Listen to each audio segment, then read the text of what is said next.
안녕하세요. 범법인 리엠파트너스 이승재 변호사입니다. 안녕하세요. 김한미 변호사입니다. 강제추행 혐의로 고소를 당하게 되면 수사에 어떻게 대응해야 하는지, 무혐의를 밝히기 위해 어떠한 단계를 거쳐야 하는지, 성범죄로 낙인 찍히는 것은 아닌지 수많은 고민과 불안이 생기기 마련입니다. 성범죄, 특히 강제추행의 경우에는 상대가 주장하는 의도를 가지고 한 행동이 아닌데도 그 행동으로 인해서 수사의 대상이 되는 경우도 정말 많은데요.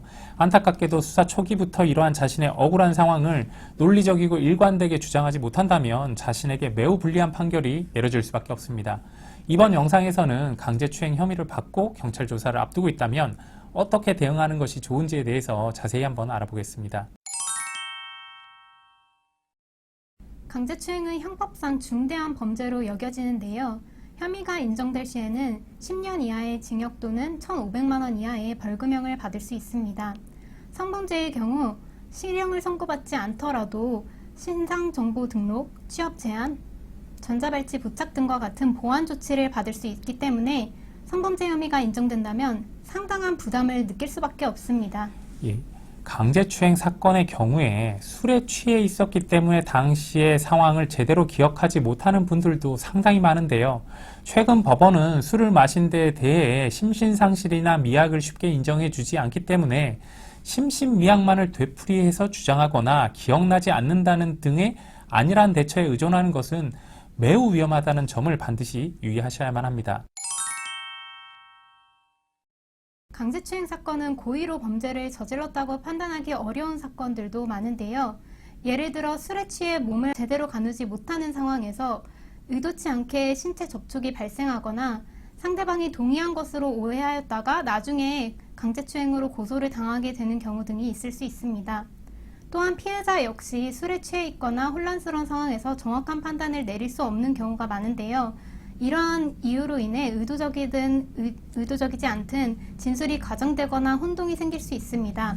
그렇기 때문에 수사 초기부터 이러한 상황과 관련된 명확한 대응이 필요합니다.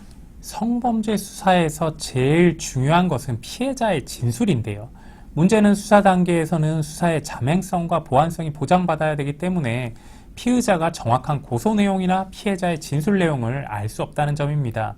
피해자의 구체적인 진술 내용을 알 수 없는 상황에서 조사를 받으면서 하지 않아도 될 말을 하거나 넘겨짚어 추측으로 진술하는 경우에는 혐의 사실이 추가되거나 본인의 혐의 사실을 오히려 자백하는 상황이 펼쳐질 수도 있습니다.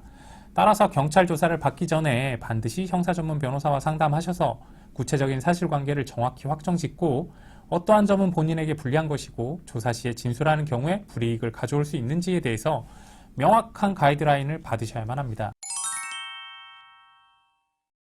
저희가 담당한 수많은 강제추행 사건 중 반드시 억울한 사건만 있는 것은 아닌데요. 물적 증거가 이미 확보된 상태여서 혐의를 다툴 수 없는 경우도 있습니다. 이때 중요한 것은 피해자와의 합의입니다. 그러나 성범죄의 경우 다른 범죄에 비해 피해자와의 합의가 쉽지 않습니다. 또한 자칫하면 가해자가 합의를 강요하였다고 볼 수 있기 때문에 쉽사리 연락할 수 있는 상황도 아닌 경우가 많습니다. 그렇기 때문에 성범죄에서는 변호사를 통해서 피해자와 합의를 진행하는 것이 좋은데요. 합의가 중요한 만큼 성범죄 사건에서 성공적으로 합의를 이끌어낸 경험이 풍부한 변호사를 선임하시는 게 중요할 겁니다. 성범죄는 사건이 종결된 이후에도 일상에 여러 가지 영향을 받을 수 있기 때문에 보다 조심스러운 대응이 필요한데요. 최적의 대응 방안을 마련하기 위해서는 수사 초기부터 형사 전문 변호사의 전문적인 도움을 받는 것이 필수적입니다. 현재 수많은 생각과 미래에 대한 고민, 억울함으로 인해서 매우 큰 어려움을 겪고 계실 수도 있을 텐데요. 실력이 있는 변호사의 도움을 받아서 최대한 빠른 시일 내에 그러한 상황에서 벗어나시길 바랍니다. 추가적으로 궁금한 점이 있으시다면 저희 로펌에 직접 전화 주시기 바라고요. 좋아요와 구독도 부탁드리겠습니다. 감사합니다.